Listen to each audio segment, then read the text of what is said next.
and welcome to this very special show, Election 2019 State of the Markets, our Fund Manager Special. We are here live from the NSE and we have a whole host of fund managers to tell us how to approach the markets in the run-up to the big election. Anuj, interesting times ahead. Interesting times ahead. The last 5 years have been very good for the market. I think for the first time in history that the mutual fund flows may have outpaced the FII inflows, and that's been the key part of this market, the domestic liquidity. And just one thing, Sonia, even though the market's base case is of the current dispensation coming back and the market's rallied on account of that, the feedback we have is the India story is intact, and the kind of reforms that have taken place over the last 5 years should hold the market in good stead. But we have our guest joining us. In fact, it's who's who of the mutual fund market. We have to my left, of course, Sunil Sundhania, founder of Abacus Asset Management. To his left, Navneet Munot, CIO of SBI Mutual Fund. To his left, Nilesh Shah, MD of Kotak Mutual Fund, and to his left, of course, we have Mahesh Patil, Co-Chief Investment Officer of Aditya Birla Sun Life AMC. Gentlemen, thanks a lot for joining us. Nilesh, let me come to you first. It's been a dream run for the market. In between, we had a brief hiatus, but the market's back to all-time highs. The mutual fund flows have been stunning, and the heartening aspect was that when the market went through that crunching bear phase, the mutual fund inflows didn't really slow down. There was not too much of a redemption pressure. You think this is a bit of an evolving of Indian retail investor, and do you see that continuing post the election as well? Definitely. Credit should go to the distributors who did handholding of all the investors during this time. We did see much higher teaser of SIPs on a direct side compared to SIPs sold by distributors. We also saw more redemptions on direct investments compared to investments brought by distributors. So somewhere there is this 100,000 plus feet on the street which are talking to investors, talking to retailers, giving them shoulder to cry upon when markets are down. Yeah. And that hand-holding has resulted into tenacity of this flow. My presumption is that this flow should continue. Okay, the presumption is that the flow should continue. We've actually done a little bit of an analysis on how the markets have fared in the last 3 terms. So if you look at between May 2014 to the present situation, it's about a 10% compounded annual growth rate that we've seen in the market over the 5 years. May 2009 to 14 is a 10% growth rate, and before that, May 2004 to 2009 was a 25% growth rate. Sunil, coming to you, does this election have a potential to derail the market either way, or do you think it's going to be a non-event from a market standpoint? See, as you rightly pointed out, that last 3 terms we have had varied, I would say, results from the elections. Ultimately, on the day of the election results, markets have swung very widely. But over a period of 2, 3, 5 years, I think the returns are just mirroring the GDP growth. So yes, on the day of the elections, depending on what surprises the elections throw up, there's going to be definitely a knee-jerk reaction. But I think history has proven over the last 9, 10 terms that the markets are, behaving in sync with what the GDP growth is. So I would say that the day of the elections might be up and down, but eventually it's the economic cycle which takes precedence. Obviously, the market wants a particular party to win, so that would be a near-term sort of a kicker. But I think over a period of time, you have to take into account a 7-8% GDP growth, a 4% nominal growth. So the broad market should grow at 11-12%. Navneet, do you agree with that view? On election day, 1 week after election, 1 month after election, it's a different case altogether. Of course, post 2004, we had down circuit in the market. After 2009, we had an up circuit in the market. And then the market the returns have been pretty much, as Sunil said, on a linear manner, tracking the GDP growth or the earnings growth. You think 2024 market would be where it should be regardless of who comes to the power, or is it going to make too much difference if Mr. Modi comes back or not? So Sunil said that market definitely expects a certain leadership and a certain government. Having said that, if you look at the history over the last 25 years, since 1991 when we started the liberalization, India has been growing at 7%. You add so far, the inflation has been higher and nominal GDP growth of 12-13%. corporate profits have grown at 14-15%, and market has delivered exactly the same return, around 15 or 16%. An interesting aspect, several times when we look at the stock market return in a particular regime, we also forego maybe something may have happened before that or after that, because markets are forward-looking. Yes. So if I compare the 2003 to 8 period where economy grew at 10%, 9%, and markets delivered phenomenal returns, 2 or 3 things, very briefly I'll mention. We had substantial investments in road, telecom, and electricity. Something similar has happened this time. We had significant decline in inflation, which led to lower interest rate regime in India from double-digit rates to 5-6%.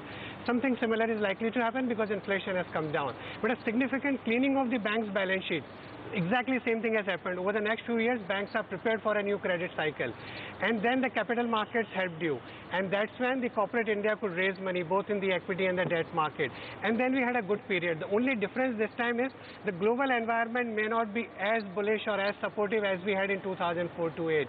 But otherwise, if I look at next 5 years, I think the structural growth story continues and cyclical upturn. We are going through a cyclical slowdown today. Nobody expected this kind of cyclical slowdown, but I think the cyclical upturn is likely to come from second half of this year. Okay, so cyclical upturn from the second half of the year. Manish, I'll come to you in a bit, but before that, Nilesh, on a lighter note, you know, the last time we did a show here, it was during Diwali, and you said that you're not allowed into Diwali pujas, you're told to stand outside because the sentiment is so bad. Has the sentiment picked up since then, or because of the issues in the debt market, now you're still standing outside? The debt market issues are non-existent. It is more the perceptions than the reality. We are repaying all our investors. Majority of the money which is due on the FMP, only a small person is retained, and we think it is in the interest of unit holders. So now during Diwali Puja, I hope I will be admitted.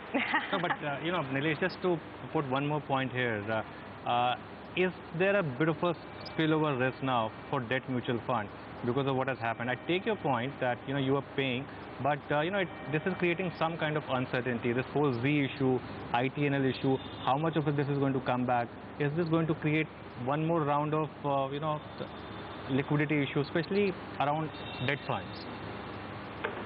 Anuj, the liquidity issue originates from the systematic liquidity, never from market liquidity. If there is rain, then there will be water in the lake. If there is no rain, there is no water in the lake. So lake's water is dependent upon the rain. If there is systematic liquidity surplus, markets will be liquid. If the systematic liquidity is deficiency, then markets will be illiquid. Your FX interventions, your currency in circulation increase takes away liquidity. That is compensated by open market operations.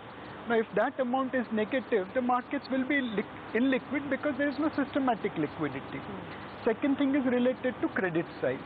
Now, 90-95% of mutual fund assets are onto funds which are AAA rated. Now, of course, within AAA, sometimes ILFS could happen, but ILFS was held by 6 out of 44 mutual funds, not by all 44 mutual funds. Majority of mutual fund also had ILFS exposure in their credit risk funds, not necessarily in non-credit risk funds. Now, in credit risk funds, you are bound to take credit risk, and it might result into some delay, some defaults. But rest of the funds, like bond fund, gilt funds, short-term funds, liquid funds, there the credit quality is reasonably superior. No, just to wrap up this conversation, I mean, of course, we'll move on, but just to wrap up, since this is the hot topic right now, do you think the industry itself could rethink this whole loan against shares issue? And, do you think fund flows into FMPs could slow down because of, the concerns that I don't think so. Industry should stop loan against shares because it is the most secured form of investment. There has been one delay at loan against shares of Z, but against that there has been 5 repayments or prepayments. Imami, Apollo Hospitals, Future Retail, Bajaj Corp, and Bharat Forge. All these promoters have prepaid their loan against shares or repaid their loan against shares. Now you are getting security which is reasonably good, and on which you are getting interest rate which is reasonably good. Till now, mutual funds haven't lost 1 naya paisa on any loan against shares transaction. Just because there is a little bit of delay, why should we kill the golden goose? Fair enough. Let's move on now and discuss some other topics. Mahesh, there's one argument which says that the stock market is not reflecting perhaps the real pain in the economy. I mean, I don't subscribe to that view, but you know, there are people saying that look at auto sales, for example, and auto stocks have been in a sort of a bear market, though we've started to see some bit of rally over there. Do you think there's a bit of a disconnect between the market and the real economy numbers, or to your mind there's no disconnect? See, in the near term, okay, we have seen some kind of a slowdown in this quarter, especially because of the tightness which was there in the credit market. That probably led to some consumption slowdown. But I don't think, I mean, what we've seen in the recent past, that weakness is sustainable. I think you should see things recovering. Market is always slightly forward-looking. Market doesn't really, I mean, to some extent it discounts in the near term, but it's always forward-looking. So I think expectations are that India's growth rate next year, okay, will be tad higher than what we have seen in the last fiscal year. This is on the back of a scenario where we are seeing the global growth actually has seen downgrades to earnings, right? I mean, GDP growth has been downgraded by around 20 to 30 basis points or so. So I think we are expecting a mild recovery. Obviously, we are not in a phase where you will see a big cyclical upturn. I would agree, as Navneet said, we are seeing a cyclical recovery, but it's going to be a slow and gradual recovery. But definitely we are seeing an improvement. All the liquidity, okay, which is coming back into the system, even the budget, okay, which has given a kind of indirect stimulus, right? You will see the benefit of that flowing through as the money moves in the hands of the consumers. I think you should see recovery, especially on the retail and consumption side. So I would say that near term there has been some kind of a headwind, and we would see probably downgrade to earnings in this quarter. But by and large, I think the trend, what we see in the economy and the earnings growth is looking much better than what it was last year, and market is clearly tracking that expectation. All right, Sunil, in fact, you know, let me extend that point. 3 years back, the poster boys of Indian bull market were Maruti and Eicher Motors. You know, you had Eicher Motors, which was, you know, a 10-bagger every 8 years. You had a Maruti from 150, 200 rupee issue price going all the way up to 10,000. What's gone wrong here, or is it sort of presenting a buying of? Is it cyclical slowdown, or is it some kind of structural change the market's going through? See, frankly, I think the characteristic of the equity markets globally have changed. So I don't subscribe to the theory that just buy and forget stocks. You know, you mentioned Eicher. You know, last 10 years have been phenomenal for Eicher. But you look at the 10 years before that, it was one of the most disastrous stocks. Nothing was working for them. They had tractors, they sold off the tractor, they had a JV, and so on and so forth. Similarly, I think what has happened over the last 10 years, because of a multiplicity of reasons, other sectors not doing well, risk aversion, balance sheet issues, stress issues, a lot of money has gone into the so-called clean or predictable stocks. And I think we have started to give disproportionate multiples to that category of stocks. Frankly, I don't, you know, subscribe to the theory that buy stocks at any price just because they appear to be you know, clean and they have done well over the last few years. If you even look at Hindustan Lever, last 10 years have been phenomenally well. Before that, the previous 10 years was a disaster. Reliance has performed for the last 3 years. 7-8 years before that, Reliance was a negative return stocks over a 7-8 year period. So I think dynamics have changed, and as an investor you have to look at what is there already in the price. And I think these stocks were clearly trading at very high PE multiple. So the slightest of slowdown has brought the PE down. It's not they are going to degrow, but they're going to grow much lower than what the market was expecting, and therefore the PE multiples have come down. Okay. Navneet, just come in on that one point that Sunil made, where he said that, you know, elections don't really matter. At the end of the day, the genesis of every bull market is an economic recovery and earnings recovery, more importantly. Are we at the cusp of a big earnings recovery, and what are you expecting both in Q4 as well as in FY20?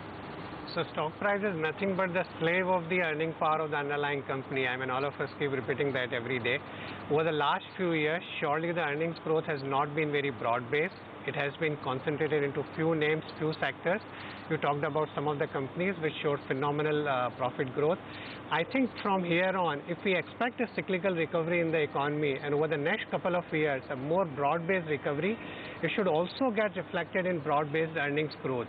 I mean, just one example, the corporate banks or the corporate lenders, which have dragged down the overall profitability of Nifty, or you look at any index, and over the next couple of years, as the pressure from the provisioning comes down and you get back to a normalized growth, I mean, they can impact the overall profit growth of corporate India. And there are a couple of other sectors.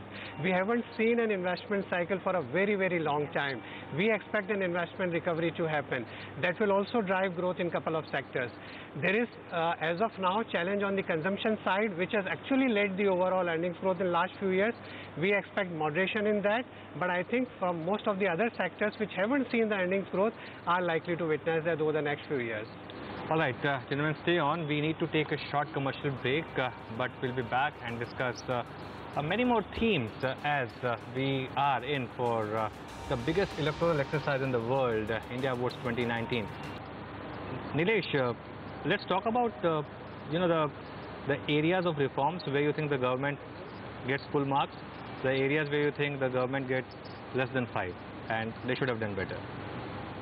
So the area of reforms or work where government has done a reasonably good job or better than expected job is basically infrastructure creation. We have been doing it at a fast pace. It's related to fiscal prudence. We have brought down fiscal deficit from 4.5 to 3.5. Third, where this government has done a great job is improving tax compliance and laying the foundation for a better tax compliance with introduction of goods and services tax. One area where I think government hasn't done any job at all is trade deficit with China.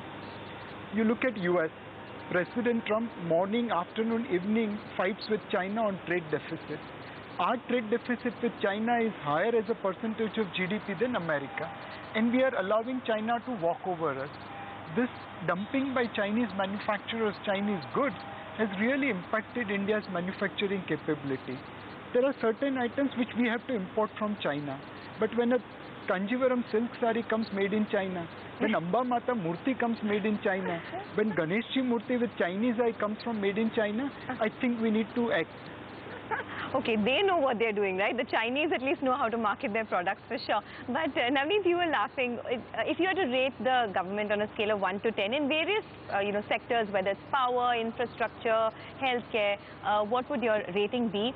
And what's the biggest miss that you've seen from this government and which the next government can work on? So reforms, I mean, most of the reforms, you go back in history in 91, they have been incremental in nature. Over the last few years, we have seen significant reforms which are growth enhancing, which are productivity enhancing, which are for long-term macroeconomic stability. Talked about GST, IBC, RERA, your monetary policy committee framework, so on and so forth. But at the same time, there are a couple of other things that we need to do over a longer period to ensure that we get the full benefit. And those are more on the administrative reforms, on the judicial reforms, on one of the great things that has happened in terms of macro is lower inflation, but that has brought down incomes of 500 people on agriculture. How do you create jobs for those 500 people? And I would say we have made significant progress on defense security of India. Now we have made significant progress on food security of India. The next thing we need to do is energy security of India. We are still so vulnerable on the oil prices, and I hope that some of these things become the agenda for the next government. Mahesh, what would top your wish list for the next government? Whichever government comes to power, what would be top 3 or 4 things from economist's point of view and from market's point of view? Yeah, I think clearly, I think this government, it talked about creating manufacturing was a big, Make in India was a big theme which was there and which could have created some kind of taken care of the trade deficit as Nilesh was talking about and creating jobs. That is going to be a key challenge going problem because of the reforms what we have seen, there is an unemployment, okay, which is bound to happen in certain sectors. So we need to create that kind of an impetus. I think we have done well in terms of ease of doing business, a lot of bottlenecks which were there on the infrastructure side, logistics side. We are trying to address that, dedicated freight corridor which will come in, port infrastructure. But I think having a policy which is conducive so that we can attract capital and create large manufacturing base we are slightly behind the curve now because world is now moving away from manufacturing with automation coming in. But we need to identify certain areas and sectors, okay, where we have competencies, and that I think because service-led growth we have seen to a large extent, I think we need some amount of growth coming in from the manufacturing side.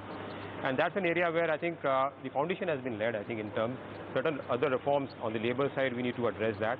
And though it's a lot of states are involved in that, but if that is taken care of, I think then you can see a much more sustainable growth for India going forward. Okay, so since they've listed all the hits and the misses, why don't you rate it on a scale of 1 to 10? How much would you give the government? I would say somewhere around 7. And I would agree with Mahesh that, on the manufacturing side, I think lots needs to be done. So it's a fact that job creation has been a challenge, and the challenge is increasing every day. We individually also get so many requests from our friends and relatives for their kids to be placed somewhere, whether it's be financial services or in any other aspects. So I think job creation is going to be a big issue, and that is where increase in manufacturing activity, increase in business activity would be of I would say the biggest importance. Obviously, we have had some issues with demonetization and GST stalling that, but wholeheartedly that should be the key factor. And it will tackle the Chinese issue, it will tackle a lot of other things, but that push where the Indian entrepreneur feels comfortable in borrowing, gets the money from the bank, gets the equity to invest, and also has that sort of support that yes, you can take the risk and be an entrepreneur. So if there are so many of these issues, job creation, the China factor that he spoke about, dumping of cheaper products, infrastructure push is not happening, investments at a 7-year low, what gives you the confidence that earnings will return to double digit in FY20? See, I think this has been a period of a lot of issues which were pending to be done, having been done. So, whether it was GST, or whether it was increasing tax compliance. I think these are all near-term deterrents for growth. I think the banking issue was, I would say, the biggest issue which was stalling growth, because suddenly, banks had no capital. So first the old problems had to be resolved. And last 2-3 years has gone into resolving that problem. Navneet mentioned, now the banks are having a clean slate. They have recoveries which are going to happen. The steel sector has already been sorted out. The way the power demand is going and the fact that no capacity has been created over the last 3-4 years also makes us believe that next 2-3 years, even the power sector will have a lot of, sort of incremental profit visible, and therefore the stalled projects or, the sick companies will be sold, and the banks would have enough capital to lend. In fact, I would differ with Navneet. I would say that even global capital is now looking again at moving outside of US. Last 4-5 years, US currency was constantly appreciating. There was no reason for any investor in the US to be shifting money away from the US. And that thing has changed over the last 3-4 months. I think this rally which we are seeing and the big, I would say the spurt of foreign inflows is a result of interest rate in US now looking at softening, and therefore the dollar is now weakening at the margin. So I think these are combinations which would lead to a lot of sectors starting to turn. Obviously corporate banks is one sector, but other sectors which are infrastructure related, whether it is, the construction companies which are doing well, capex companies or the capital expenditure companies in September and December reported fairly good margins in spite of, not such a buoyant environment. And I think consumption in India at 10-12% growth looks to be pretty visible. So I mentioned the same that I think both the nominal and real rates are attractive, so should attract more flows from the rest of the world. Okay. Navneet, Sunil mentioned that the texture of the market has changed. You can't just look at, buy and forget. Of course, now we're in a market where every Thursday there's an expiry and 95% volumes are getting generated out of that. And everyone is asking what to buy in the morning and sell by afternoon. But, leaving that aside, for equity investors, what's going to be the big theme for next 5 years? You always back big themes. What's the next big theme for next 5 years? Every bull market has a different leader. So ultimately they'll remain more or less same, right? So India from $2,000 per capita will become maybe $4,000 over the next few years. So a lot of consumer companies will do well. I mean, a small example within the financials, we had few banks, but you see the expansion of the financial sector. Large insurance companies getting listed both on the life side and the general side, and then several of the smaller finance banks. The variety of other financial services companies that have come to the market. If we are successful in this medical insurance and increase the overall healthcare spending, there would be a lot of opportunities in the healthcare side. On the industrial side, as I said, that I think we have seen the bottom on the investment cycle. This is going to get revived, and I think it's going to happen sooner than most of the other people expect. with a cleaning up of the bank's balance sheet, with a better corporate India balance sheet, and the capacity utilization increasing over the next few years, I think we are going to embark on another investment cycle. India is a structural growth story, so we'll buy stocks from the industrial side, we'll buy from the consumer side, and there would be few opportunities on the export side, which has been one of the big pain points for India. That other than few bright spots like IT or maybe something in the autos or chemicals or maybe a little bit of light industrials, we have not been really able to expand the export side. I hope that in next 3-5 years that changes. Okay, then finally, before we end the show, Nilesh, last word always from your end.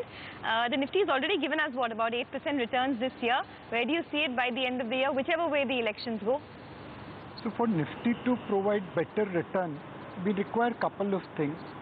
The next government should pursue the path of fiscal prudence because better macros will give higher valuation. Second, we have to tackle deficit with China. You can't hit your manufacturing base for someone else's. Third, there has to be better liquidity for credit creation. All the investments will happen only if there is better liquidity. Fourth, the real interest rates have to normalize. There are very few countries in the world where entrepreneurs pay nominal interest rate as high as entrepreneurs are paying real interest rates in India. And fifth, the transmission of credit should happen. Today we have a scenario where in FY18, 1/3 of credit was provided by PSU banks, 1/3 by private banks, 1/3 by NBFC. Within PSU banks, banks are under PCA, so credit is not being extended as easily, or it is going to have a AAA rated segment. In the NBFC, courtesy ILFS default and subsequent tightness, there has been a slowdown. So effectively, the entire engine of economy is credit supported by private sector banks and few select PSU banks. We can't run an automobile with just 2 wheels moving. We need all 4 wheels to move. So we need to improve transmission of credit. If these 5 things happen, then hopefully Nifty return, Sensex return will be much higher in the years to come than the past. 20,000 Nifty? Don't ask me the year yet. Okay. Mahesh, what are the risk factors, and do you see Nifty 20,000 by the next election? I mean, it's not that fast. I mean, it's possible. The risk factor, as I said, is, as Nilesh mentioned, I think the fiscal side, definitely there is a challenge which is there, right? I mean, this government initially had the liberty where you got a lot of fiscal space, oil prices came down, you could spend in infrastructure, and that could actually give some, while other private sector was lagging, government spending was high, which sustained the economic growth at a lower rate. So I think that, how to manage the fiscal side, I think is important, and how the tax revenues, because GST implementation has happened, its taxation hasn't been to that extent. So what the buoyancy we see in tax is important, and oil still remains, because when fiscal is tight and if oil prices zoom up, right, again you will have a problem both on the CAD side also in terms of government's ability to spend. So I think those are 2 risks which one would mention, but I think I would agree that assuming that there is continuity in terms of the policy of the current government, I think we have the foundation laid down, okay, and clearly earnings growth, while there could be some downgrade, but clearly this is the year where you will see the earnings growth to be the best in the last 5 years. So given that, I think market should touch new highs. What level it will get is anybody's call. Okay, well, that's quite an optimistic view coming in. So I think our consensus view is that there are some hits, some misses in this market from the government's point of view. And a 7 on 10 is what Sunil has given the government its rating on various sectors' performances. Well, with that, it is curtains down on this very special edition of the Mutual Fund Cafe. Thanks so much for watching.